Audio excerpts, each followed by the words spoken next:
Hey, what's going on YouTube? Welcome back to another video. Today, just gonna be a quick one. Just got in my new camera. Judging by the title of the video, you can see already what it is, the new Leica SL2 S. So I pre-ordered it, kind of right when it came out. It's gonna be replacing my Leica SL1. So good replacement. I didn't really need the 47 megapixels right now. So I'm more of a, fashion run and gun type of shooter. So I do sometimes a little more high volume. So the 47, megapixel, which comes out to be like an 87 megabyte file, is just going to be, I think, a little too much right now. So I just kind of wanted something a little faster because my shooting style is a little faster. So that's why I picked up the SL2 S. And hopefully I can do a little more video with the SL as well. Hopefully the, new improved tracking, or at least autofocus, is enough to get by. Basically, I don't need Sony A7iii tracking, but hey, if it's good enough, it's good enough. I'll deal with that, make you a better filmer at the end of the day. But here we go. Let's just unbox this really quick. And of course, I've actually never bought a brand new Leica. So I have my Leica Q1, which was of course pre-owned, and my Leica SL1, which I got pre-owned as well. So this is kind of a new thing for me, actually. So you take off the top tray, it looks like. You got all your materials, kind of your manual, everything. We'll set that to the side. And taking this out, we have a Leica strap, which I will not be using. I actually like my red braided strap, just kind of a little more my style, kind of a little more flashy, I guess, without being like too much out there. But I guess red is about as out there as you can get. And we have a cool battery. Look at that. We have the battery. If you're not familiar with the SL batteries, kind of a cool design. Same battery as the SL1. And then if you ever get a Leica, they all come in these little baggies. Everything's kind of in here. The chargers, I think it comes with like, cables, maybe some European cables as well. And then a little baggie if maybe you want to put some like extra battery in there or something. And here we are, finally. This is what the box kind of looks like inside. They just kind of have these cutouts. So you can, the camera's there, of course, as you can tell, and all the other stuff's there. It's kind of nice, just kind of simple, keeps it very secure, that's for sure. But definitely hang on to the box. Every time I get a new toy, if you get a box with it, it's best to hang on to it. It just helps later down the road if you want to resell it. It's always nice to get a box when you buy something.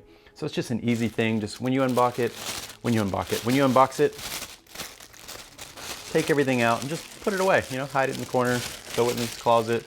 You won't regret it down the road. There it is. Wow, so cool.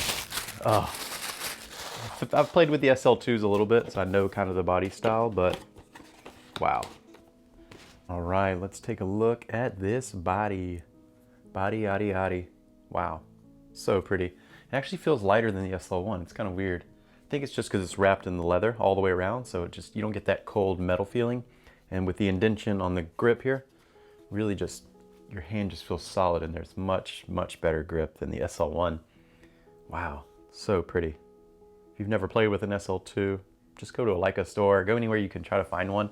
Just play with it. It's just nice to see, what craftsmanship to build quality. That's all, major focus. Just feels so different than a regular camera, like any other camera. It's pretty amazing. Let's pop the battery in here. Boop, click, so satisfying. I love the controls on the side. It's kind of like all the updated menus. Everything's on the side now. The SL1, there was 4 buttons, one on each side, or 1, 2, 3, 4. And it just kind of, you always had to use 2 hands or press the other side instead of holding one, where you can actually use the joystick and kind of move and just use one side of the menu. It's kind of nice. But wow, there it is, guys. The SL1 or SL2 S alongside my SL1. So this is the SL1. Still cool, the nice lettering. I kind of like that still, but the black still looks good. When you hit it just in the right light, it lights up pretty well. You can still see it.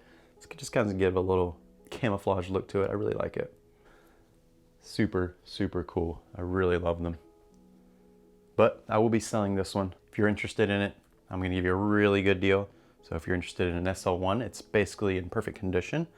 There's only one little mark on it. I can send you pictures, of course. If you want to send me a DM and you're interested, I'll give you a really good deal. And, maybe we can ship one out to you. I'm going to do comparisons between the SL2S and the SL1, just checking out dynamic range. I want to get some photos and try to get the exact same photos, and just kind of testing everything and seeing how, you know, low light works compared to the old sensors. Basically now you have backside illuminated sensors, so it's probably an A7iii sensor. And yeah, just really interested to see what the comparisons are. I will throw it against the A7iii. You know, it's not really in the same class, I guess you could say, but the A7iii is a killer camera, and it really is still class leading. I still love it. It's just a great camera. Basically, I'm using it as it's my video camera, my e-commerce camera. These are kind of my editorial and just walk around cameras. Basically just the cameras that I love a lot. And these are A7iii is my work camera. It's the camera you can trust pretty much every time to nail it. Every time. I love it, but something about Leica, I love it more. You just have to try it and, you know, see if it's a good match for you. I've always enjoyed quality and feel, and more of a, you know, I just like to connect with whatever I'm in. I'm just one of those people. Like, I have to connect with my electronics, cars, you know, whatever I buy. I just like to have a good connection with it and feel like it's something that I really enjoy. If I'm going to spend money on it, I really want to love it. Unless, you know, of course, it's just for work and it's making me money, then it doesn't matter as much. But, you know, I'm lucky enough to be able to work continuously in photography and be able to, you know, afford to buy a nice camera every now and then and treat myself. It's basically, you know, this is my Rolex. So I feel like I've earned it. Had a pretty decent year, so I'm not complaining. So a great way to end it, and ready to start 2021. So thanks for watching, and that was just a quick unboxing. Stay tuned. We are going to be comparing these cameras a lot, so come back soon.